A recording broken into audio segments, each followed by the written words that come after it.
नमस्कार, हरियाणा न्यूज देख रहे हैं आप। मैं हूं आपके साथ केशव कुमार। हरियाणा निकाय चुनाव में भाजपा ने एक बार फिर से परचम लहराया है। हरियाणा में 8 साल से सत्तारूढ़ भाजपा ने अपनी सहयोगी जजपा के साथ मिलकर 46 निकायों में 27 पर कब्जा जमा लिया। इनमें से भाजपा ने 24 और जजपा ने 3 निकायों में जीत दर्ज की है। वहीं निकाय चुनाव में निर्दलीय उम्मीदवारों ने भी अपना दम दिखाया। यह रिपोर्ट आप देखिए, उसके बाद हम तमाम विषयों के ऊपर विश्लेषण और चर्चा दोनों करेंगे।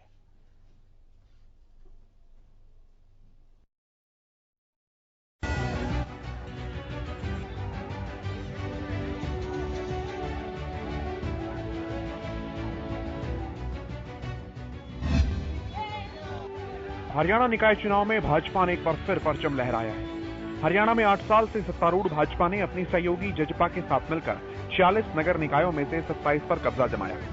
इनमें से भाजपा ने 24 और जजपा ने 3 निकाय में जीत दर्ज की। निकाय परिषद की बात करें तो भाजपा जजपा गठबंधन ने 18 में से 11 सीटों पर कब्जा कर लिया। वहीं बात अगर की जाए नगर पालिका की, तो भाजपा जजपा ने 28 से 14 सीटों पर कब्जा किया। निर्दलीय उम्मीदवारों ने भी दिखाया दम। वहीं निकाय चुनाव में निर्दलीय उम्मीदवारों ने भी अपना दम दिखाया। नगर परिषद चुनाव में निर्दलीय उम्मीदवारों ने जहां 18 में से 6 सीटों पर कब्जा किया, तो नगर पालिका में 28 में से 13 सीटों पर अपना परचम लहराया। इसके साथ ही नगर परिषद की एक सीट पर इनेलो, तो छोटी सरकार से हरियाणा में एंट्री करने वाली आम आदमी पार्टी केवल नगर पालिका में एक सीट पर ही कब्जा जमाने में सफल रही।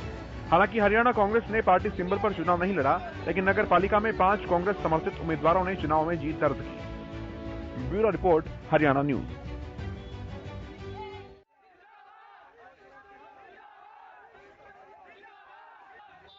आज का प्रकरण था जो आपने समझा, सीटों का ब्यौरा आपने समझा। स्क्रीन पर साथ साथ आप देख भी रहे हैं, सिलसिलेवार एक एक सीट की जानकारी हम आपको दे रहे हैं। लेकिन आज के चुनावों ने कई सारे विश्लेषण के बिंदु और सवाल जो हैं वो खड़े कर दिए हैं। बीजेपी जेजेपी को इस बात की संतुष्टि है कि रिपोर्ट कार्ड जनता ने ठीक ठाक दिया है निकाय चुनावों की बात करते हुए। तो वहीं कांग्रेस पार्टी को अब यह सोचने की जरूरत है कि संगठन के विस्तार में जरूरत से ज्यादा देरी का खामियाजा क्या पार्टी को भुगतना पड़ रहा है, क्योंकि एक तो पार्टी सिंबल पर ना जाने का फैसला, इससे कार्यकर्ताओं में रोष, और दूसरी बात, पहला ऐसा मौका जब चेयरमैन चुनने का मौका डायरेक्टली जनता को मिला है, उसमें भी कांग्रेस की गैर मौजूदगी पार्टी के अंदर और ज्यादा फूट को जन्म दे रही है। आम आदमी पार्टी ने भी अपनी जमीर तलाशने की बहुत कोशिश की। शुरुआत हुई, लेकिन वैसी नहीं जैसी आम आदमी पार्टी चाहती थी। और इंडियन नेशनल लोकदल, जिसकी सुई एक पर ही अटकी हुई है विधानसभा से लेकर नगर निकायों में, सभी पार्टियों के बारे में बात करेंगे, आज विश्लेषण करेंगे अपने कार्यक्रम में।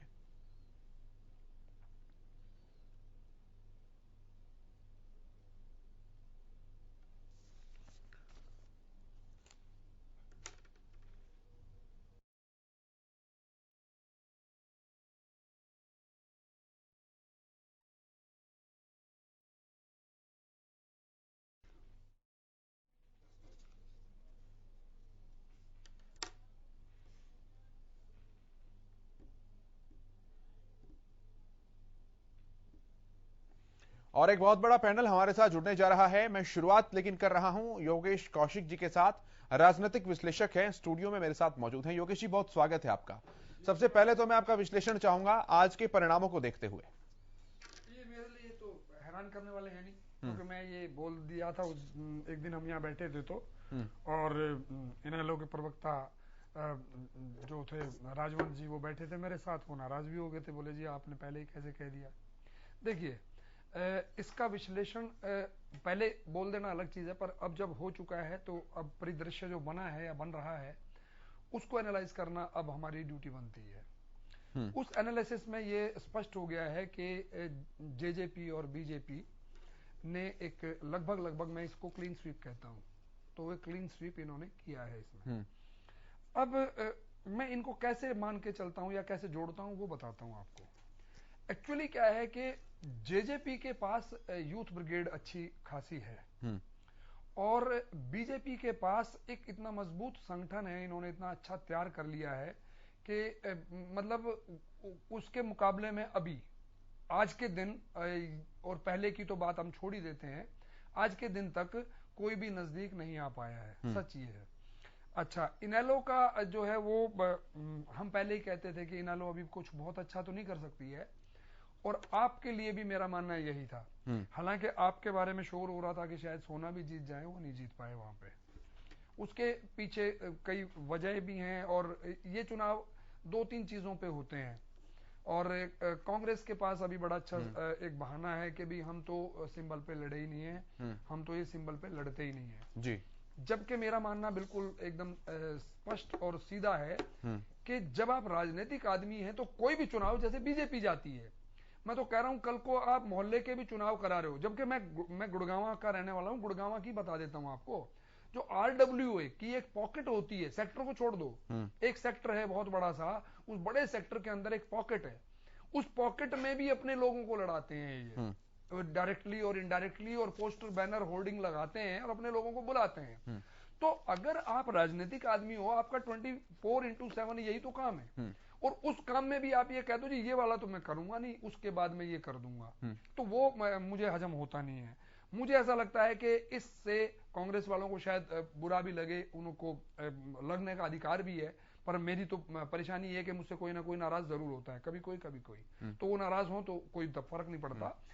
कांग्रेस ने, मुझे लगता है कि शायद अपने अंदर उनको कॉन्फिडेंस नहीं था कि हम इस चुनाव में तैयार हैं और चुनाव में जा सकते हैं, जबकि बोलते थे बड़ी बड़ी बातें वो, और आगे भी अभी तैयार नहीं है ये।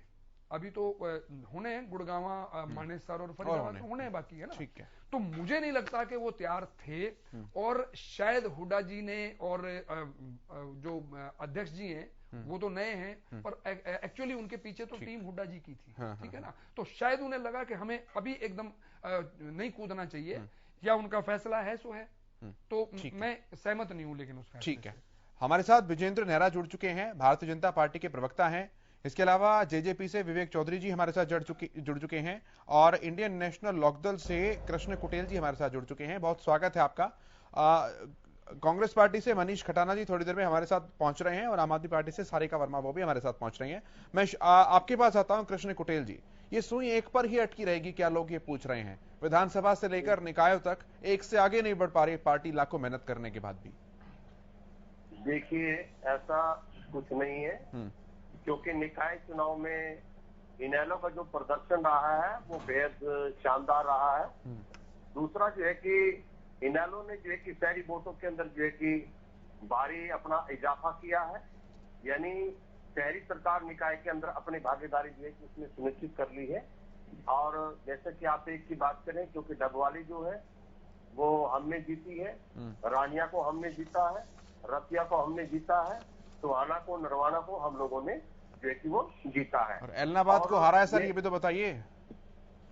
चलो कोई बात नहीं है, जनता का फैसला था, और उसके अंदर भी जो है कि हम कमजोर नहीं है। और वैसे तो मैं कहना चाहूंगा कि जो हमारे डिप्टी सीएम है दुष्यंत चौटाला जी, वो उचाड़ा क्यों हार गए।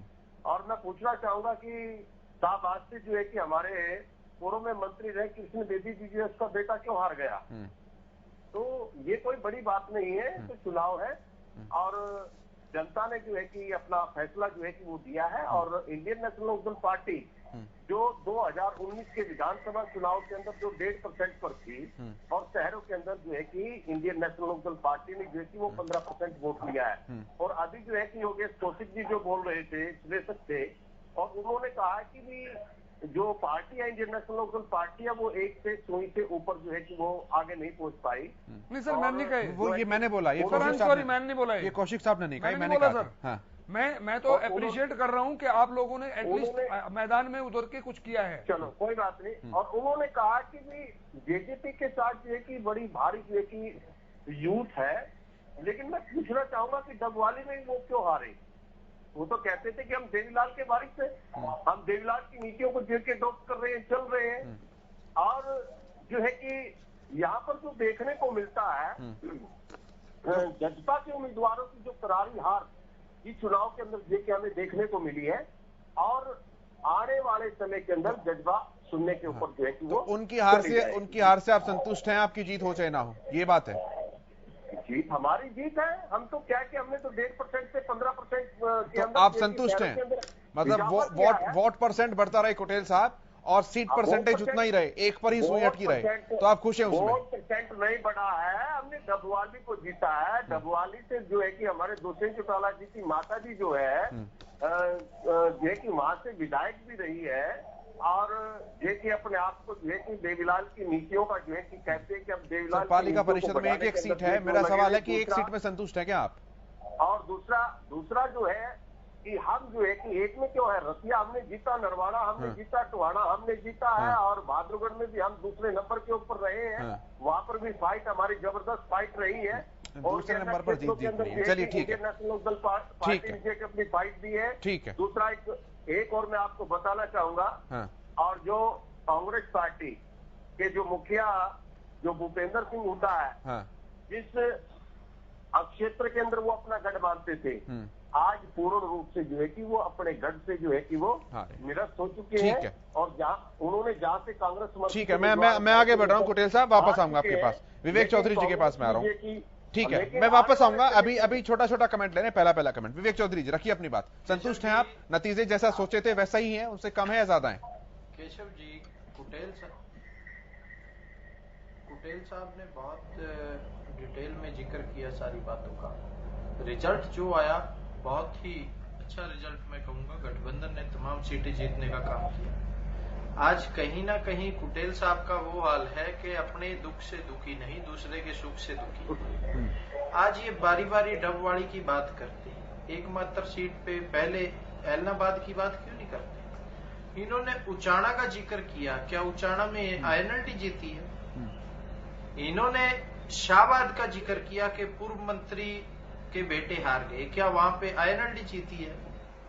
इन्होंने भूपेंद्र हुड्डा जी के गढ़ का जिक्र किया, क्या वहां पे आईएनएलडी जीती है? आप बताने का काम कीजिए। आज अरे सुनने का काम कीजिए। कुटेल साहब, आपके बीच में मैं नहीं बोला, आप अपनी बारी का इंतजार कीजिए। यही गंदी आदत आपके नेता में है, किसी की सुनते नहीं, यही गंदी आदत आपकी है। आप सुनने का काम कीजिए, ना कभी आपके नेता सुनते हैं ना आप सुनते हैं। सुनने का काम कीजिए।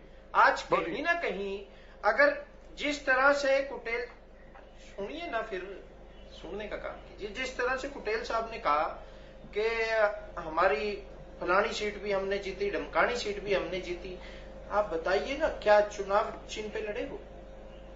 निर्दलीय को अगर आपने किसी ने समर्थन दे दिया और आप उसको कहते हैं कि हमने जीत ली, जनाब दिल को तसल्ली देने के लिए ख्याल अच्छा है गालिब, मैं तो इतना ही कहूंगा। आज कहीं ना कहीं गठबंधन की जो जीत हुई है वो सबके सामने है। और जिस तरह से जेजेपी की अगर मैं बात करूं, जेजेपी को 24.62% जो वोट मिली है, वो बहुत अच्छा। एक शहरी क्षेत्र के अंदर मैं कहूंगा शुरुआत बहुत अच्छी है। जो लोग बातें करते थे हम ऐसे कर देंगे, हम वैसे कर देंगे, शहरों में इनको बढ़ने नहीं देंगे, चुनाव में इनको जाने नहीं देंगे, आज कहाँ है वो? जो एंटी इनकम्बेंसी थी वो कहाँ है? जो ये लोग बातें करते थे बड़ी बड़ी, आज 8 सीटों में जेजेपी लड़ी है और 24.62% हमने गेन किया है। तो इसमें क्या है? आईएनएलडी बताइए ना कितना गेन किया। ठीक है, आज के दिन मैं आता हूँ। जेजेपी और बीजेपी गठबंधन जो चल रहा है बहुत स्मूथली चल रहा है और बहुत अच्छा रिजल्ट आया। ठीक है, गठबंधन ने तमाम सीटें जीतने का काम किया, चाहे शाहबाद हो, चाहे चीका हो, चाहे नानौल हो, चाहे चरखी दादरी हो। ठीक है चौधरी साहब, वापस आऊंगा। अभी पहला कमेंट ले लूं मैं एक बार सबसे। पहला कमेंट ले लूं फिर डिबेट पर आऊंगा।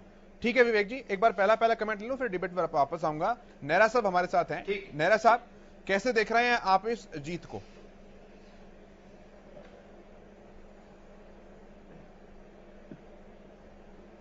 दोनों जगह भारतीय जनता पार्टी की ट्रिपल इंजन की सरकार बनाने के लिए हरियाणा प्रदेश की जागरूक जनता और भारतीय जनता पार्टी के देवतुल्य कार्यकर्ताओं का मैं हार्दिक धन्यवाद भी प्रकट करता हूं, अभिनंदन भी करता हूं।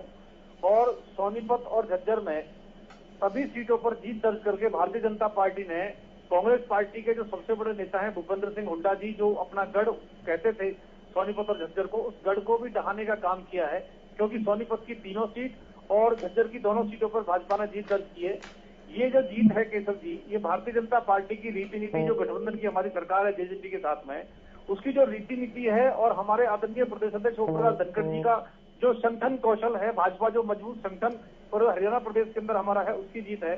18 परिषद में से केशव जी 14 जगह हम सिंबल पे चुनाव लड़े थे बीजेपी, और 14 में से 10 में हमने जीत दर्ज की है। इसके अतिरिक्त एक सीट पर जेजेपी चुनाव जीती है और अन्य पर भी भारतीय जनता पार्टी के समर्थित उम्मीदवार चुनाव जीते हैं परिषद के अंदर। और परिषद में पूरी तरह से कांग्रेस का भी, आम आदमी पार्टी का भी और इनेलो का सूखड़ा साफ हो गया। परिषद ये एक भी नहीं जीत पाए हैं। जहां तक पालिका की बात है, 28 नगर पालिकाओं में से 13 पर भारतीय जनता पार्टी अपने सिंबल पर, हम अपने कमल निशान पर चुनाव जीते हैं। इसके अलावा 3 जो सहयोगी हैं वो जीते हैं और जेजेपी के भी 2 यहाँ पे जीत दर्ज करने में कामयाब रहे हैं। इसके साथ साथ इनेलो, कांग्रेस और आप पार्टी को यहाँ पे भी एक एक सीट से संतोष करने पड़ा है पालिका के अंदर भी। तो ये स्पष्ट रूप से दर्शाता है कि भारतीय जनता पार्टी और जेजेपी सरकार के हरियाणा प्रदेश के अंदर जो माननीय मुख्यमंत्री मनोहर लाल जी के नेतृत्व में सरकार चल रही है, ईमानदारी से जो उसने काम किया है, अंत्योदय के लिए जो उसने काम किया है, और भारतीय जनता पार्टी के और जेजेपी के कार्यकर्ताओं ने जो परिश्रम और मेहनत की है, मैं कार्यकर्ताओं का अभिनंदन करता हूं, उनको बधाई देता हूं और हरियाणा प्रदेश की जागरूक जनता का धन्यवाद प्रकट करता हूं। और केशव जी, इसके साथ साथ हरियाणा प्रदेश के अंदर आज ऐसा एक माहौल था, एक ऐसी खुशी थी कि भारतीय जनता पार्टी की जीत के ऊपर कार्यकर्ताओं में, आम जनता में मैंने देखा एक बहुत बड़ी खुशी का आलम था। कांग्रेस पार्टी के दिग्गज, मैं केशव जी, कांग्रेस पार्टी के दिग्गज जो उदयभान जी हैं, जो इनके प्रदेश अध्यक्ष बने हैं, वो होडल में अपने समर्थित उम्मीदवार को बुरी तरह से हरवा के घर बैठ गए हैं। वो उनके साथ प्रचार में गए थे, डोर टू डोर कैंपेनिंग उनके साथ में की थी। उसके बावजूद इनके प्रदेश अध्यक्ष अपने होडल विधानसभा क्षेत्र से, जो उनका खुद विधानसभा क्षेत्र आता है, वहां से अपने एक प्रत्याशी को नहीं जिता पाए, तो क्या वो प्रदेश अध्यक्ष का काम करेंगे? दूसरा, हुड्डा साहब के भरोसे कांग्रेस पार्टी पूरा हरियाणा प्रदेश जीतने का दम भरती है। हुड्डा साहब अपने झज्जर और सोनीपत में अपने प्रत्याशियों को अगर नहीं जिता पाते तो आने वाले चुनाव के अंदर इनका क्या हाल होगा? भारतीय जनता पार्टी में आज पूरे विश्वास के साथ कहता हूँ, जनता के आशीर्वाद से, केशव जी, 3 सेकंड में करता हूँ, जनता के आशीर्वाद से भारतीय जनता पार्टी 2024 में हैट्रिक लगाएगी। एक बार भाजपा, बार बार भाजपा। गुजरात के रिकॉर्ड को हम तोड़ेंगे, लगातार 7 बार से ज्यादा भारतीय जनता पार्टी हरियाणा प्रदेश के अंदर सरकार बनाएगी और इन लोगों का ऐसे ही इनका सूखड़ा साफ करेगी जैसे आज इनका सूखड़ा साफ हुआ है। आऊंगा डिबेट पर आऊंगा। हमारे साथ सारिका वर्मा जी जुड़ चुकी हैं, आम आदमी पार्टी की प्रवक्ता हैं। सारिका जी, एक नए मेहमान के तौर पर आप लोग आए हरियाणा में और आज के परिणाम आपके सामने हैं। संतोषजनक तो नहीं है बहुत ज्यादा परिणाम, डेफिनेटली जैसा आप सोचकर आए होंगे, लेकिन कहां देख रही है पार्टी अपने आप को?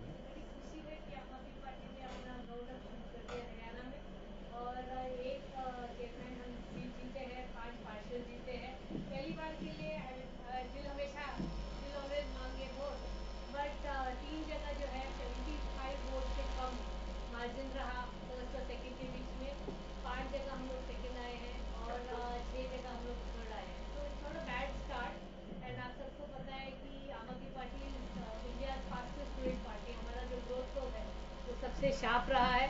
10 साल पहले भी हम शुरू किए थे और आज हमारे 62 एमएलएज दिल्ली में हैं, 92 एमएलएज पंजाब में हैं, 10 एमपी राज्यसभा में हैं।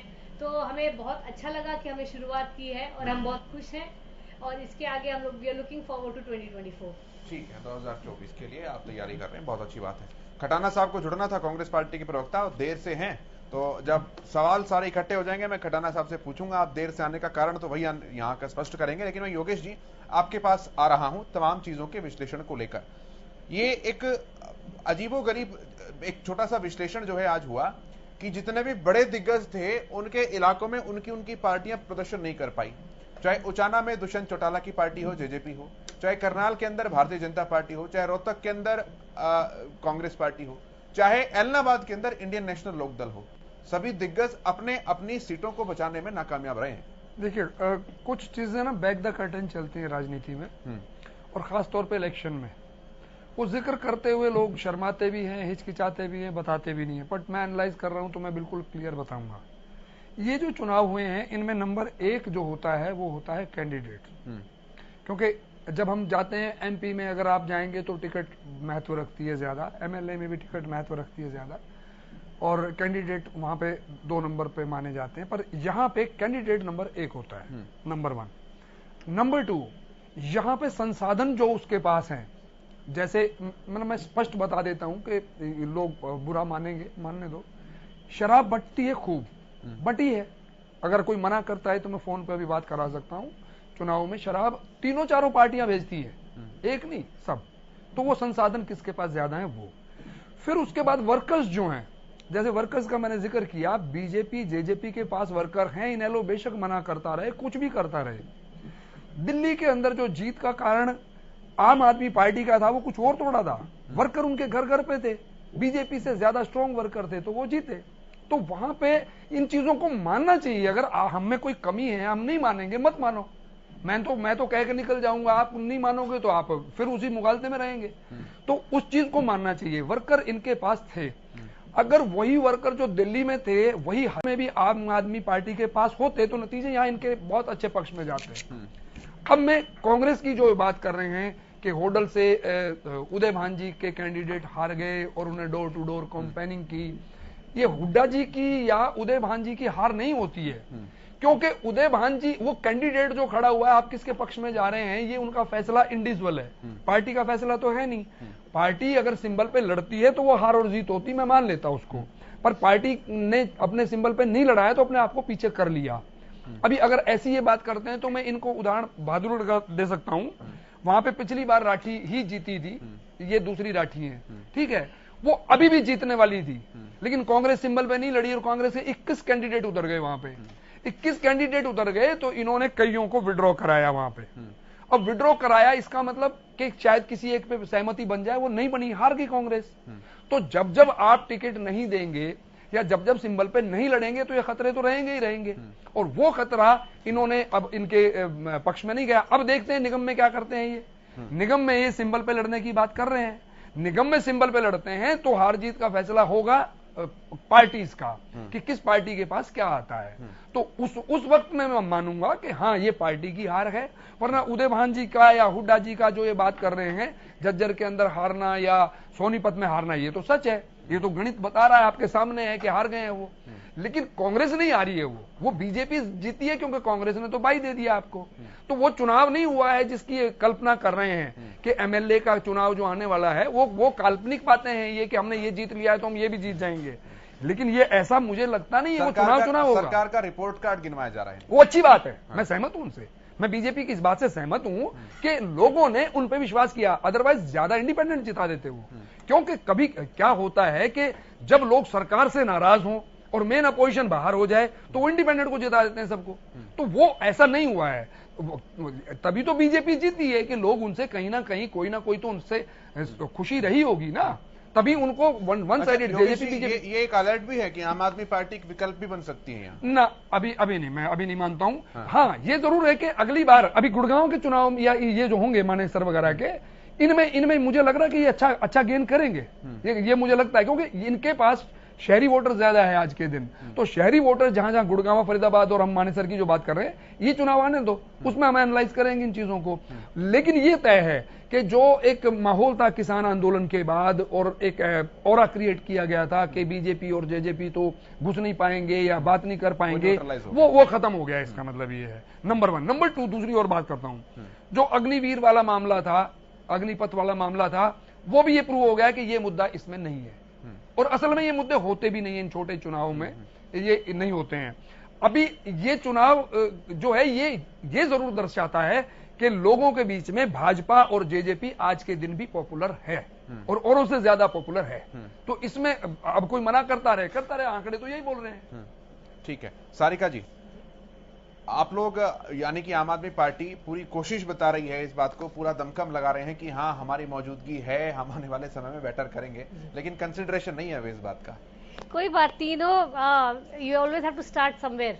जब मून पे भी पहला कदम रखा था, that was the first step that Armstrong took and he said small step for man, a giant leap for mankind. तो आई रियली बिलीव कि ये जो एक सीट हमने निकाली है और 3 सीट में we have lost by whisker, तो ये it is a sign of good times to come. और मुझे लगता है कि आगे आने वाले समय में जिस टाइम जो बड़े इलेक्शन हैं, जैसे भाई साहब ने कहा कि गुड़गांव में चुनाव होगा या फरीदाबाद जो शहरी इलाकों में, आपको रिजल्ट डिफरेंट दिखेगा। और अच्छा, 2024 आप अपना मुख्य प्रतिद्वंदी किसे मानते हैं हरियाणा में? सर हम पूरे सिस्टम को ही मुख्य प्रतिद्वंदी मानते हैं, पर मुझे लगता है हमारी टक्कर सीधे बीजेपी से ही, सीधे बीजेपी से। मतलब कांग्रेस कहीं टक्कर में नहीं है, लोकदल कहीं टक्कर में नहीं है, जेजेपी की कंसिडरेशन ही नहीं है? सर लोकदल का एक एमएलए है और कांग्रेस जो है इस बार इलेक्शन लड़ी नहीं। अगर वो सिंबल पे लड़ी नहीं तो हम उनको टक्कर में तब मानेंगे ना जब वो लड़ेंगे। So I mean nobody can deny Congress is a very very old party, लेकिन वो उनका ग्राफ धीरे धीरे गिरता इसलिए जा रहा है क्योंकि हरियाणा में इनफाइटिंग रही है। मल्टीपल रीजंस हैं। आप इस मुख्य बार तो वो लड़े प्रतिद्वंदी नहीं भाजपा जजपा को मान रही हैं, लेकिन वो आपको यहाँ पर कंसिडर करने के लिए भी तैयार नहीं है। हरियाणा पॉलिटिक्स कंसिडरेशन से फर्क नहीं पड़ता। मैं जवाब लेता डेमोक्रेसी में जनता की कंसिडरेशन का फर्क पड़ता है। मैं जवाब लेता हूं इस बात का। नेहरा साहब आऊंगा। विवेक जी फिर मैं आपके पास आ रहा हूं सीधे। केसर जी, एक तो मैं बताऊं कि योगेश जी जिस तरह से कह रहे थे कि ये बड़े नेताओं की कांग्रेस पार्टी की हार नहीं है। केसर जी, इन चुनावों के अंदर भूपेंद्र सिंह हुड्डा जी, दिव्येंद्र हुड्डा जी और उनके बड़े नेता उनके समर्थन में खुलकर मैदान में थे। भले ही वो सिंबल पे चुनाव नहीं लड़ रहे थे, वो सिंबल पे चुनाव लड़ने से डर गए थे, जबकि पहले बार बार उनके बड़े नेताओं ने कहा था कि इस बार हम सिंबल पे चुनाव लड़ेंगे। भाजपा भी पहले परिषद और पालिका के चुनाव सिंबल पे नहीं लड़ी थी, हमने पहली बार चुनाव सिंबल पे लड़े हैं। और कांग्रेस को दिखा करके कांग्रेस के सामने हमने लड़ने की घोषणा की थी, बल्कि हमने अकेले लड़ने की घोषणा की थी जब तक सिंबल की कांग्रेस की चर्चा थी। कांग्रेस सिंबल पे लड़ने से भाग गई, उसके बाद हमने अपने सहयोगी जजपा के साथ मिलकर के चुनाव लड़ा। इसके अलावा जो बड़े नेता थे मैदान में थे, इसलिए मुझे लगता है अगर वहां उनके गढ़ में हार हुई है कांग्रेस की, तो इनके बड़े नेताओं की हार हुई है। दूसरा, जो आप पार्टी है, आज वो कह रहे हैं कि हम एक सीट से संतुष्ट हैं और उनकी परिषद के अंदर सभी सीटों पर जमानत जब्त हुई है। ये जमानत जब्ती पार्टी है। 2014 से इनकी यात्रा शुरू होती है लोकसभा विधानसभा। 2019 का लोकसभा विधानसभा बीच बीच में जितने भी चुनाव हुए हैं, इनमें इन्होंने लड़ा है चुनाव। इनकी जमानत जब्ती, उसके पीछे कारण है। वो जमानत जब्त ऐसी हरियाणा की जनता नहीं कराती। हरियाणा की जनता बड़ी स्वाभिमानी और जागरूक जनता है। केशव जी, इन्होंने कहा था कि एसवाईएल पर पंजाब का अधिकार है। केजरीवाल जी ने पंजाब में जाके, एक तो इससे हरियाणा प्रदेश की जनता बहुत नाराज है क्योंकि एसवाईएल का पानी हरियाणा को हर हालत में चाहिए और केजरीवाल जी वो पानी देना नहीं चाहते। आज भी वो पंजाब से पानी हमें नहीं दे रहे हैं, इससे हरियाणा की जनता नाराज है, इसलिए इनकी जमानत जब्त की है। दूसरा, पंजाब में इनकी सरकार बनने के साथ ही भगवंत मान जी ने एक नोटिफिकेशन जारी कर दिया कि चंडीगढ़ के ऊपर पंजाब का अधिकार है। इससे भी हरियाणा प्रदेश की जनता बहुत नाराज है, इसीलिए इनकी जमानत जब्त की आप पार्टी वालों के, और आगे भी इनकी जमानत जब्ती होगी। जमानत बचने वाली नहीं है। ये लोग बड़ी बड़ी लंबी चौड़ी बात करते थे। इनके संजय सिंह जी खुद मैदान में आकर के बड़े बड़े नेता हमारे पलवल में आए थे प्रचार करने के लिए, वहां पे इतने भी लोग इकट्ठे नहीं कर पाए जितने लोग इनकी सभाओं में इकट्ठे हुए थे। उतने तो हमारे प्रदेश के मुख्यमंत्री जी अगर किसी होटल पर चाय पानी के लिए रुक जाते हैं तो कार्यकर्ता इकट्ठे हो जाते हैं। तो इनका कोई अस्तित्व हरियाणा प्रदेश के अंदर नहीं है। मैं नहीं कह रहा हूँ, ये हरियाणा प्रदेश की जनता कह रही है। हरियाणा प्रदेश की जनता केशव जी आम आदमी पार्टी को गंभीरता से लेती नहीं है। जहां तक कांग्रेस पार्टी की बात है, जरूर कांग्रेस पार्टी विपक्ष में है, हम चाहते हैं मजबूत विपक्ष की भूमिका वो निभाएं। इसलिए मैं उनको 2024 में फिर से शुभकामना देता हूं कि वो मजबूत विपक्ष की भूमिका निभाएं, बहुत अच्छे से चुनाव लड़े, मजबूत विपक्ष बनकर के आए। और केशव जी 30 सेकंड में कंप्लीट करता हूँ, 30 सेकंड में। केशव जी, आज कांग्रेस पार्टी कहती है इनेलो पार्टी को कि आप बीजेपी की बी टीम है, उधर से इनेलो पार्टी कांग्रेस को कहती है कि आप बीजेपी की बी टीम है। तो ये दोनों मान चुके हैं बीजेपी ए टीम है, ये दोनों बी टीम है, ये दोनों मिलकर के तय करें कि बी टीम कौन रहेगा। आम आदमी पार्टी और इनका हरियाणा प्रदेश के अंदर अस्तित्व नहीं है। जहां तक हरियाणा प्रदेश के अंदर भारतीय जनता पार्टी का सवाल है, भाजपा ने जनता के आशीर्वाद से, हमारे कार्यकर्ताओं के पुरुषार्थ और मेहनत से इस बार जो सरकार, ये छोटी हमारी जो ट्रिपल इंजन की सरकार बनी है निकाय चुनाव के अंदर, इसी के दम पे 2024 के अंदर पूरे विश्वास के साथ मैं कहता हूं ट्रिपल इंजन की हमारी जो सरकार है वो हैट्रिक लगाएगी। हमारे विधानसभा में भी जीत होगी, लोकसभा में भी जीत होगी, और गोवा की तरह भारतीय जनता पार्टी हरियाणा प्रदेश के अंदर हैट्रिक बनाएगी। फिर से हम जीतेंगे। और भारतीय जनता पार्टी की मैं आपको फिर बता दूं केशव जी, एक बड़ी अच्छी आदत है कि जब भाजपा एक बार जीतती है तो उस राज्य के अंदर लगातार भारतीय जनता पार्टी जीतती है। इसलिए विपक्ष भी कहता है कि एक बार भाजपा, बार बार भाजपा, ये नारा खुद हमारे विपक्षी भी लगाते हैं। तो आने वाले समय के अंदर भारतीय जनता पार्टी हरियाणा प्रदेश के कार्यकर्ताओं ने, 30 सेकंड में कंप्लीट करता हूँ, 30 सेकंड में, 30 सेकंड पहले भी 30 सेकंड मांगे थे नेहरा साहब, ऐसे नहीं। हरियाणा प्रदेश के भारतीय जनता पार्टी के कार्यकर्ताओं ने जनता के आशीर्वाद से यह संकल्प लिया है कि हम गुजरात के 6-7 बार सरकार बनाने के लगातार रिकॉर्ड को तोड़ेंगे। जनता के आशीर्वाद से हम सरकार बनाएंगे। ठीक है, ठीक है। मैं विवेक जी के पास आ रहा हूं। विवेक जी, रखिए अपनी बात।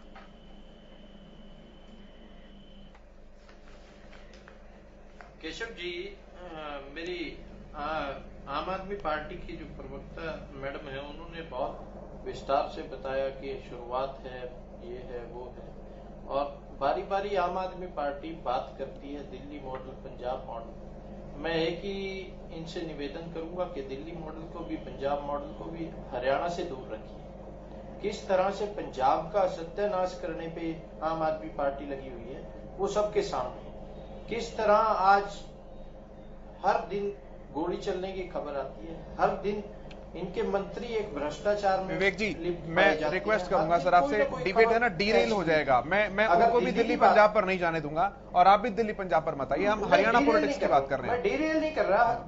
मुझे पता है ना, आप इधर से सवाल करेंगे, उधर से क्रॉस क्वेश्चन होगा, फिर वो डीरेल हो हरियाणा जाएगा। में ये कहते हैं आगे, हाँ, अगर नहीं हरियाणा की अगर ये बात करते हैं तो मैं इनको दिन में भी यही मैंने बात कही कि आज के दिन आम आदमी पार्टी सिर्फ हरियाणा को हरियाणा के हकों का पानी दिला दे, SYL का पानी दिला दे, इनको कुछ करने की जरूरत नहीं, आप पानी दिलाइए। दिल्ली जल बोर्ड तो पानी मांगता है हरियाणा से, दिल्ली सरकार पानी मांगती है हरियाणा से। जब हरियाणा के हकों की बात आती है तो ये कहते हैं पंजाब का पानी पंजाब में ही रहेगा। आज हरियाणा प्रदेश की जनता भली भांति जान चुकी है इनका क्या रवैया है और इनका क्या सोच है। रही बात इनेलो वाले साथियों की, अगर इनेलो के साथियों की बात करें तो उनके पास ज्यादा कुछ नहीं है, वो एक के आंकड़े पे ही सीमित रहना चाहते हैं और एक पे ही रहे। कांग्रेस के प्रवक्ता साथी आप कह रहे थे आएंगे, पर वो आए नहीं। तमाम सीटों पे अगर मैं बात करूं तो कांग्रेस ने हार का मुंह देखने का काम किया। अगर भूपिंदर सिंह जी की बात करें, भूपिंदर सिंह हुड्डा जी के गढ़ में महम, जज्जर, बहादुरगढ़, गोवाड़ा सभी जगह हारने का काम किया है। होडल में इनके प्रदेश अध्यक्ष की जगह वहां हारने का काम किया। अगर सुरजेवाला जी की बात की जाए, उन्होंने कैथल और नरवाड़ा में अपने कैंडिडेट खड़ाए, वहां हारने का काम किया। आज सभी जगह जितनी भी कांग्रेस है, कोई सुरजेवाला कांग्रेस, कोई हुड्डा कांग्रेस, कोई शैलजा कांग्रेस, कोई किरण चौधरी कांग्रेस, सभी हारने के काम कर नाम ले रही लो। है। और इनकी तो आपने डिबेट की शुरुआत में दिखाया, इनके नेता ने अपने आप ही कहा कि दुकान में सामान नहीं है। आपने डिबेट की शुरुआत में खबर दिखाई। नेता को तो अब नेता मानते नहीं ना सर। आप कुलदीप बिश्नोई जी में बार बार चुटकी लेंगे और कुलदीप बिश्नोई जी तो जा चुके हैं, अब कुछ फायदा नहीं है ना वहां का। फिर नहीं नेता तो इनके थे, इन्हीं के कहे जाएंगे। अगर एक वोट नहीं डाली तो उसमें क्या कह सकते हैं। बीजेपी पर के आज के दिन जो कांग्रेस के हाल है और जो आम आदमी पार्टी की है, आज गठबंधन मजबूती से सरकार चला रहा है। गठबंधन ने पिछले चुनाव भी मजबूती से लड़ने का काम किया, आगे भी मजबूती से चलेंगे और जनता की सेवा कर रहे हैं। ठीक है। जो कमियां हैं, मैं एक विशेषज्ञ जी ने कहा कि अपनी कमी को मानना चाहिए, ये सही बात कही। और अगर सभी पार्टियां अपनी कमी को माने तो उसमें उनका फायदा ही है। ठीक है, मैं कृष्ण कुटेल जी के पास कमियां रही हैं उसको सुधारने का काम करें। मैं कृष्ण कुटेल जी के पास आता हूं, फिर मैं योगेश जी के पास आऊंगा और भी विश्लेषण के बिंदुओं को लेकर। कृष्ण कुटेल जी, संगठन की मजबूती जो है वो किसी भी चुनाव में उतरने के लिए, राजनीतिक दल की मजबूती के लिए सबसे पहला कदम होती है, उसके बिना कुछ भी नहीं है। लोकदल के पास ऐसा नहीं है कि कभी संगठन कमजोर रहा हो। ऐसा है लोकदल के साथ कि पार्टी एक मजबूत सिचुएशन में कभी रही। 2018-19 के बाद सिनेरियो चेंज हुआ, उसके बाद आप बेटरमेंट की कोशिश कर रहे हैं, लेकिन दावे किए जाते हैं कि बहुत कुछ बदल चुका है, बहुत कुछ ठीक हो चुका है, चौटाला साहब ये कर रहे हैं, चौटाला साहब वो कर रहे हैं। लगता भी है जिस तरह से आप लोग जोशीले भाषणों में बात बोलते हैं, लेकिन जब नतीजे आते हैं चुनाव के तो फिर वोट पॉलिटिक्स वाली बात जो है, फिगर्स जो है वो कन्वर्ट नहीं हो पाती हैं। अब आप कितना ही जोश बोल दीजिए, कितनी वोट परसेंटेज दे लीजिए, लेकिन जब तक मौजूदगी विधानसभा में नहीं है, जब तक मौजूदगी आपकी चुनावों में नहीं है, जब तक बात बनेगी नहीं। और इसी रवैये के साथ अगर आप विधानसभा में उतरने की बात कर रहे हैं तो फिर यहां पर भी स्ट्रेटजी चेंज करने की जरूरत है। कुटेल साहब, देखिए, सबसे पहले तो मैं आपको ये बताना चाहूंगा कि जब किसान आंदोलन पूरा एक वर्ष चला और ज्योतिरादित्य सिंह चौटाला जी ने जो है कि इलाहाबाद से किसानों के पक्ष के अंदर जो है कि अपना रिजाइन किया और उपचुनाव हुआ, और उपचुनाव के दौरान जो है कि तमाम पार्टियां उसके खिलाफ हुई और मिलाई का खेल भी वहां पर जारी रहा। लेकिन चौधरी अभय सिंह चौटाला जी ने जो है कि उपचुनाव में जीत दर्ज कर ये दिखा दिया कि जिंदगी में पहली बार काउंटिंग सेंटर पे पहुंचे थे वो। दूसरा, अब वो जीत कैसे दर्ज की ये आप भी जानते हैं, मैं आ नहीं रहा उस बात के ऊपर। अब एक ही उपलब्धि गिनवाए जाएंगे क्या आप चौटाला साहब की? कोई दूसरी उपलब्धि बताइए। अभी स्थानीय निकाय संगठन की आपने जो बात की है, इंडियन नेशनल लोकदल पार्टी का जो संगठन है वो मजबूत है और संगठन के बलबूते पर जो है आप अरे बोलने दीजिए, आप चुप रहिए पहले। देखिए, इंडियन नेशनल लोकदल पार्टी का जो संगठन है मजबूत है और संगठन के बलबूते पर जो है कि स्थानीय निकाय चुनाव लड़ा है और जो ये एक सीट की बात करते हैं, मैं इनसे पूछना चाहता हूं, रानिया से कौन बना? रानिया के अंदर चौधरी रणजीत सिंह जी बिजली मंत्री, बीजेपी, अलोपा, जेजेपी और कांग्रेस, यानी सब मिलकर के चुनाव लड़ रही थी। तो लेकिन वहां पर जो है कि रानिया से मनोज जी जो है कि वो चुनाव क्यों जीते? डबवारी से हम चुनाव क्यों जीते? रसिया से हम क्यों जीते? नरवाड़ा से जो है कि हमारी मुकेश रानी जी जो है, हमारा यूथ विंग का जो जिला अध्यक्ष है, और उसकी पत्नी मिर्जा जी की जो पत्नी है, तो वो वहां से चुनाव जीती है। ये कह रहे एक चुनाव है, हम जो है कि भाद्रपुर के अंदर दूसरे नंबर पर रहे हैं। ये सारा जो खेल है, ये हमारा संगठन का खेल है, संगठन की मजबूती है। और चौधरी ओम प्रकाश चौटाला जी की जो नीति है और जो चौधरी देवीलाल जी के द्वारा जो ये पौधा लगाया गया है, उसको सिंचित करने के लिए जो है हमारे पार्टी के शीर्ष नेता जो है चौधरी अभय सिंह चौटाला जी जो है कि इसके अंदर लगे हुए हैं। और आप संगठन को मजबूत बता रहे हैं, आम आदमी पार्टी कहीं आपको मान ही नहीं रही है। वो कह रहे हैं रिप्लेस कर देंगे हम सबको। हमें मिला है जो 2000 विधानसभा के चुनाव के अंदर जो है कि हम 1.5% पर थे, लेकिन आज हम शहरों के अंदर, देहात में ना होकर के हम शहरों के अंदर आज 15% पर जो है कि हमने अपने आप को गेन किया है। अच्छा प्रदर्शन जो है वो किया है, और इंडियन नेशनल लोकदल पार्टी का जो प्रदर्शन है वो अच्छा प्रदर्शन रहा है। ये दूसरा जो है कि पटेल साहब प्रदर्शन इससे अच्छा बोलते हैं, तो मैं समझ नहीं पा रहा हूँ कि खराब किसे बोलते होंगे। किसे बोलते हैं खराब? अरे खराब तो आप पूछिए, शाहबाज से क्यों हारे? अरे नहीं, मैं ओवरऑल पूछूंगा सर, मैं ओवरऑल पूछ रहा हूं। चलिए आपके हिसाब से एक मिनट कुटेल साहब, अगर आपके हिसाब से ये अच्छा है तो खराब कब होता? जब आप कितनी सीटें जीतते तो खराब होता? सीटें जीतते कैसे खराब होता? मतलब मैं पूछ रहा हूं कि खराब प्रदर्शन आप किसे कहते हैं अगर ये अच्छा है तो?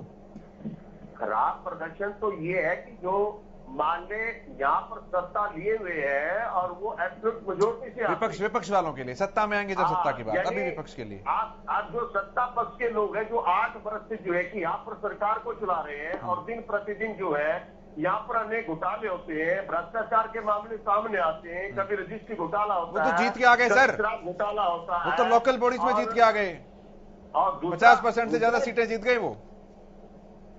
अरे सीटें जीत के तो क्या कर लिया? सीटें जीत करके सर कैसी बात कर रहे हैं आप कुटेल साहब? सीटें जीत के क्या कर लिया? ये इनको आंकलन करने की जरूरत है, चिंतन करने की जरूरत है। तो अपना चिंतन वो करेंगे, आप अपना चिंतन तो बताइए कम से कम। मैं आपसे पूछ रहा हूँ कि अच्छा प्रदर्शन ऐसा है तो खराब कैसे होता है? करनाल के अंदर जो है मात्र 31 वोटों से जो है कि सोनलाल गुप्ता जी गुरोला से जो है वो उनका बेटा हैप्पी जो है कि वो चुनाव को जीता है। द्रौपदी हारे, निशंक जो है कि वो हारे हैं, तो असंध वो हारे हैं। तो लेकिन जो है कि इनको पटेल साहब मैं आपको चांद दिखा रहा हूँ, आप उंगली की तरफ देख रहे हैं बार-बार। कि चुनाव के अंदर हमारा प्रदर्शन जो है कि बहुत अच्छा प्रदर्शन रहा है। चलिए ठीक और है, इसमें कोई किसी प्रकार का वो नहीं है, लेकिन यहाँ पर जो है कि मैं अब आप जवाब नहीं दे रहे मेरे सवाल का, तो मैं योगेश जी से सवाल पूछ लेता हूँ। मैं आऊंगा नेहरा साहब, जवाब लीजिए केशव जी। चलिए आप भी एक ही कुनबे की बात है, घर की बात है, दे दीजिए जवाब चौधरी साहब। योगेश से आ रहा हूँ। नहीं, मैं ना बड़ा ईमानदारी से बात करूंगा। और ये मैंने पहले भी कहा था। देखिए मैं चौधरी साहब आपके पास आ रहा हूँ, योगेश जी के बाद मैं आपके पास आता हूँ। फिर जो हरियाणा मानता है वो देवीलाल जी को एक बहुत बड़ा नेता मानता था, आज भी मानता है, ठीक है। देवीलाल जी के बाद चौटाला साहब जो हैं, ओम प्रकाश जी, उनकी संगठन पे बहुत मजबूत पकड़ हुआ करती थी, इसमें कोई दो राय नहीं है, ठीक है। अब अगर मैं फिर वो अगर लगा के कह रहा हूं, राजनीति में अगर मगर नहीं होते, जो हो गया सो हो गया। तो अगर ये दोनों मिलके चुनाव लड़े होते, इनके घरेलू झगड़े नहीं होते, तो नतीजे कुछ और होते। क्योंकि जब ये चुनाव लड़े हैं तो बीजेपी इनकी बैक सीट पे बैठी है, फ्रंट सीट पे यही रहे हैं, तो वो इन्होंने एक बहुत बड़ा अपना नुकसान कर लिया है। और मैं यहां बैठ के भी कहता था जब ये लड़ते थे तो कि भाई लड़ो मत, पता नहीं कब मिलना पड़ जाए, राजनीति ऐसी चीज है और आप तो घर के आदमी हैं, चलो छोड़ देते हैं उसको। अब आपने पूछा इनसे कि अगर ये प्रदर्शन आपका अच्छा है तो बुरा क्या होगा। अब मैं उसको कंपेयर कर रहा हूं इनके जेजेपी और इनके गठबंधन को टूटने से, और आपसे अब जोड़ूंगा इसको मैं। इनका जब गठबंधन टूटा और जेजेपी ने ज्यादा सीटें ले ली इनसे, इनकी 1 रह गई, उनकी 10 आ गई, व्हाट्सएवर द रीजन, हमें रीजन पे नहीं जाना अभी। तो उस वक्त मैंने ये कहा था कि जेजेपी ने जो गेन किया है, ये हिंदुस्तान की हिस्ट्री में पहली बार ऐसा हुआ है कि जो मदर पार्टी से बाहर निकल के आया, बिना कुछ लिए आया और वो गेन कर गया। और जो मदर पार्टी है वो पार्टी लगभग ध्वस्त हो गई। एक सीट को मैं ध्वस्त मानता हूं, ठीक है। अब मैं आता हूं यहां पे। अब ये आप देखिए, अगर ये अपने आप को अच्छा कह रहे हैं तो ये क्यों नहीं कह रहे कि आपने बहुत अच्छा किया है? भाई आपने भी तो एक सीट जीती है, ठीक है ना? तो आपने बहुत अच्छा किया, ये नहीं कहना चाहिए, नंबर एक। नंबर दो, हम लोगों को राजनीतिक कोई भी पार्टी आती है, कोई भी हो, ये आम आदमी आई है या कोई और आती है, हमें उसका स्वागत करना चाहिए, ना कि उसका मतलब उसको ये क्या, ये कोई पार्टी है, ऐसा ये हमें नहीं करना चाहिए। आप अपनी उपलब्धियां गिनाएं, नेहरा साहब ने गिनवाई, मैं उनका तहे दिल से जो है शुक्रिया अदा करता हूं। और ये ऐसी बातें करें, पॉजिटिव बातें करें और पॉजिटिव बात करके फिर अपने आप को आगे रखें। अब नेहरा साहब ने एक बात मुझसे जो कही है, नेहरा साहब मैं प्लीज आपको संबोधित कर रहा हूं, ये मैंने ये नहीं कहा कि नेताओं की हार हुई है या किसी की, मैंने कहा कांग्रेस की हार नहीं हुई है, क्योंकि कांग्रेस ने सिंबल नहीं दिया है। नेता तो जो जिसके पीछे लगा है उसकी हार है ही है, उसमें तो कोई सोचने की जरूरत है ही नहीं, तो उसमें उनकी हार डेफिनेटली है। तो मैं उन नेताओं को किसी को प्रोटेक्ट नहीं कर रहा, नेता हारे जीते मुए, पर कांग्रेस नहीं हारी, मैं ये कह रहा हूं। और आज पहली बार नेहरा जी के साथ में डिबेट में कई बार बैठा हूं, सैकड़ों बार शायद, नेहरा जी ने का आज पहली बार गरूर बोला है कि अगर मुख्यमंत्री जी आएंगे और इतने लोग हमारे इकट्ठे हो जाते हैं, वो मुख्यमंत्री हैं, जब वो मुख्यमंत्री नहीं रहेंगे तब बात कर लेंगे कि उनके पीछे कितने लोग आते हैं। तो ये गरूर नहीं होना चाहिए। वो मुख्यमंत्री मेरे भी हैं, चाहे मैं उनको वोट दूं या ना दूं, मेरे को भी उनके पास जाने का अधिकार है, मैं जा सकता हूं उनके पास, आम आदमी के भी जा सकते हैं, इनेलो के भी जा सकते हैं, हर कोई जा सकता है उनके पास। तो उनके पास तो भीड़ होना लाजिम है। लेकिन जो नया आदमी आता है, नया पार्टी बना के आ रहा है, जिसको हरियाणा के अंदर एटलीस्ट उनका पहली एंट्री है, वी मस्ट, हमें वेलकम करनी चाहिए वो चीज। चलो जी, आपका आप जो करेंगे, कुछ ना कुछ तो बदलाव लेके ही आए होंगे जो 2 जगह पे पहुंच गए हैं, ऐसे ही तो नहीं पहुंचे होंगे। कुछ लोगों की समझ में आया होगा, कुछ इन्होंने समझाया होगा, ऐसे ही नहीं है। आप ये बताओ ना, अकाली और कांग्रेस पूरी जिंदगी राज किया, उनको बर्बाद कर दिया वहां पे इन्होंने। मैं बर्बादी कहता हूं क्लियरली। 92 सीटें कोई कम होती हैं दिल्ली के अंदर। बीजेपी बड़ा खुश होकर सोच रही थी कि अब तो सरकार हमारी हो ही गई, उन्हें बर्बाद कर दिया वहां पे। और ये इसलिए गरूर कभी नहीं होना चाहिए। आदमी को अति अहंकार मारता है, रावण को भी अहंकार नहीं मारा था, रावण कोई कमजोर आदमी नहीं था। तो अहंकार किस चीज का, ये राजनीति है, आज आपके साथ है, कल मेरे साथ होगी, तो जनता है जो डिसाइड करेगी, कर देगी। नेहरा साहब देखिए केशव जी, बिल्कुल सही बात कर रहे हैं योगेश जी। किसी भी तरह का भारतीय जनता पार्टी को या जेजेपी को अति आत्मविश्वास नहीं है, बिल्कुल आत्मविश्वास हमारे अंदर है। और इसी भरोसे मैं कहता हूं कि जिस तरह से अरविंद केजरीवाल जी हरियाणा प्रदेश के अंदर चुनाव लड़ने के लिए आते हैं, उनका बिल्कुल स्वागत है, लोकतंत्र में सबको अधिकार है। लेकिन मेरा फिर वही कहना है कि आज के चुनावों में जो परिणाम में जो हमें दिखाई देता है, अरविंद केजरीवाल जी भिवानी के मूल निवासी है, भिवानी जो उनका गृह क्षेत्र है, भिवानी के अंदर कांग्रेस जो आम आदमी पार्टी है उसको बुरी हार झेलने को मिली है, उनकी जमानत जब्त होने का काम हुआ है। तो जो व्यक्ति अपने गृह क्षेत्र के अंदर, अपने जन्म स्थान के अंदर अपनी पार्टी को नहीं जिता सकता, हरियाणा प्रदेश के अंदर जीतने के सपने अगर वो देखते हैं, तो मुझे लगता है ये ख्याली पुलाव है, इससे ज्यादा कुछ नहीं है।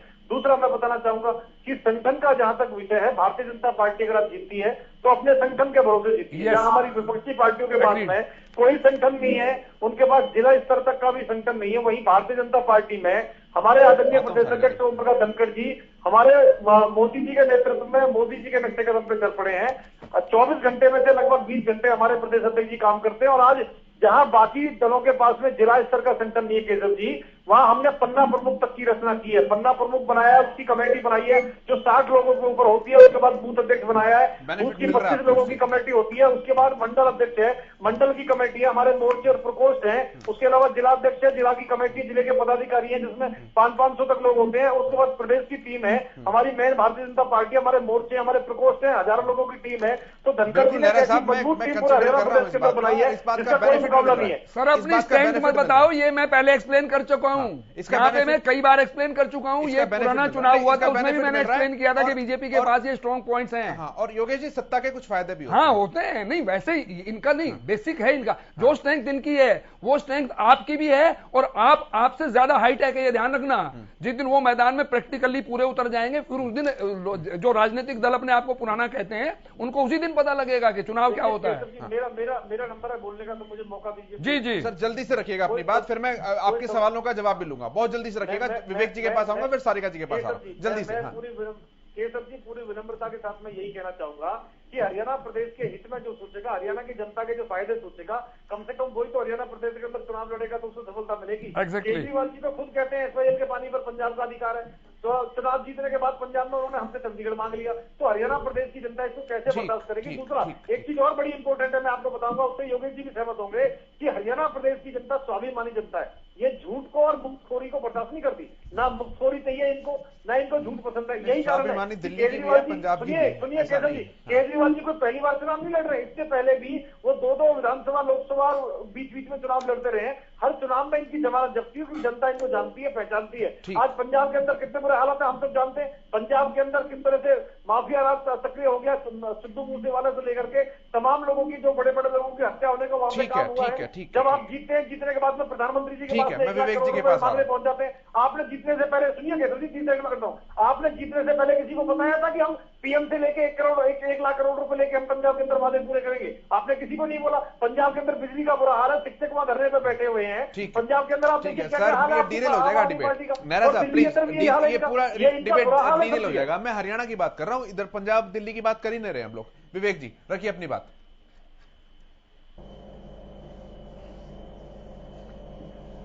केशव जी, इनेलो के प्रवक्ता साथी विपक्ष नाम की तो इनको पता ही नहीं, जो की करके इन्होंने काफी कुछ बताने की कोशिश की, पर जो कि इनको पता ही नहीं भी असलियत क्या है। आज के दिन कार्यकर्ता इनके पास, इनके नेता के पास जाने से डरता है, जो इनके पास थोड़ा बहुत रह गया है, और ये बातें करते हैं सरकार बनाने की। चौटाला साहब का जिक्र करते हैं, चौटाला साहब का हम सब सत्कार करते हैं, हमारे आदरणीय हैं, पर मैं तो एक बात कहता हूं, इन्होंने पार्टी का, इनके नेता ने सत्यानाश तो किया, और चौटाला साहब का भी बुढ़ापा खराब इन्होंने करने का काम किया। आज ये लोग वो हैं जो कहते हैं, अभी योगेश जी ने बहुत विस्तार से बताने का काम किया कि किस तरह से पार्टी ने 10 सीटें जीती और मदर पार्टी से ऊपर उभर के आई। ये लोग वो हैं जो चौटाला साहब का नाम यूज करते हैं और उनके नाम से लेटर जारी करते हैं, और लेटर के ऊपर सिग्नेचर नहीं होते किसी के भी। जब दुष्यंत जी को, दिग्विजय जी को निकालने के लिए इन्होंने लेटर जारी किया, वो सबके सामने है, आपके चैनल ने भी चलाई खबर, सभी चैनल्स ने दिखाया। ये सिर्फ और सिर्फ चौटाला साहब का नाम यूज करके लोगों को बरगलाने की कोशिश करते हैं। आज के दिन लोग समझ चुके हैं ताऊ देवीलाल के असली वारिस कौन है।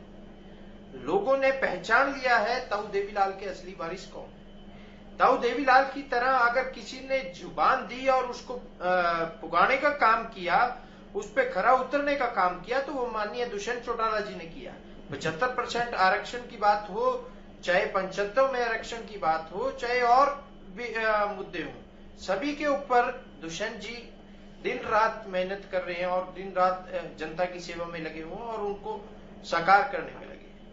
पर इनके नेता को तो, जो आदमी 5 बजे के बाद प्रोग्राम नहीं कर सकते, जो आदमी 5 बजे के बाद कोई इंटरव्यू नहीं दे सकते, उनको क्या कहेंगे।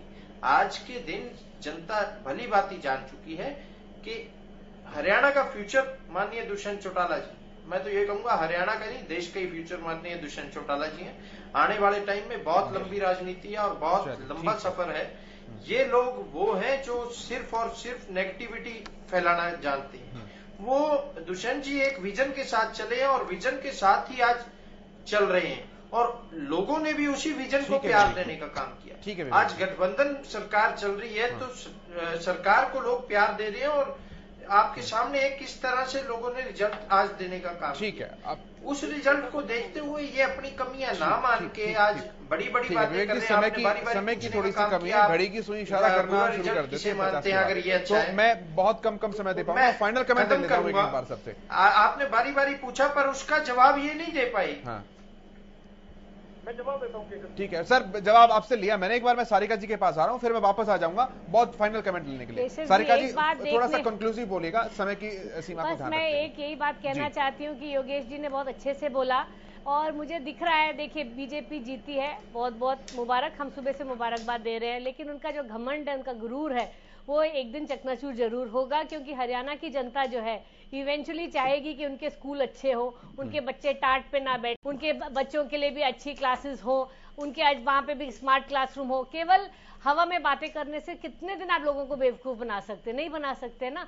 और आप हेल्थ की बात कर रहे हैं, यहाँ के गवर्नमेंट हॉस्पिटल के इतना बुरा हाल है, कोई भी जो सिंपल से सिंपल आदमी है उसको या तो ये रेफर कर देते हैं दिल्ली में, या उनको प्राइवेट में खर्चा करना पड़ता है। ये मूलभूत सुविधाएं हैं जो ये लोगों को नहीं दे रहे हैं। हम ये नहीं कह रहे कि आम आदमी पार्टी आएगी, सरकार बनाएगी तभी अच्छा होगा। आप लोग सरकार में हैं, आप लोग पावर में हैं, आप मिलके ये दोनों चीजें ठीक कर दीजिए, शिक्षा और स्वास्थ्य। आम आदमी पार्टी की यहाँ जरूरत ही नहीं पड़ेगी। योगेश जी फाइनल कमेंट जल्दी से। देखिए मेरा मानना ये कि बहुत अच्छा हुआ है, ये चुनाव में हार जीत लगी रहती है, जो हार गए हैं उनको आगे कोशिश करनी चाहिए, और मैं तो ये कह रहा हूँ कि जो भी कोई आए उसका सम्मान करना चाहिए।